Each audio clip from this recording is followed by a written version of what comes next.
Why does your scanner show the P2802 engine code? What does it mean? P2802 is a diagnostic trouble code for transmission range sensor B circuit low.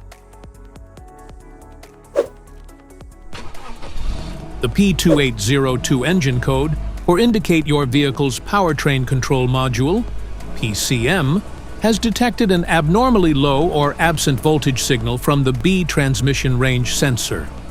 Under this circumstance, stop driving and repair your vehicle immediately. So, what causes this imbalance? Here are the most common culprits.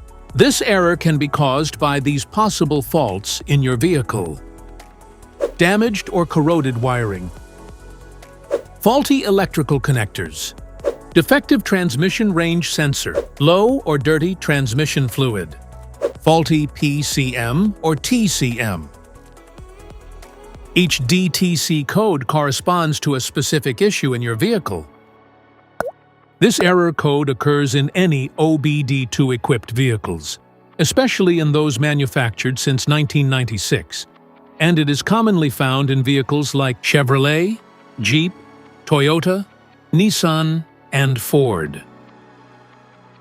If you want to fix this error code, let us know in the comments section. We will definitely make the video on your demand. If you like this video, don't forget to subscribe to our channel. Thanks for watching.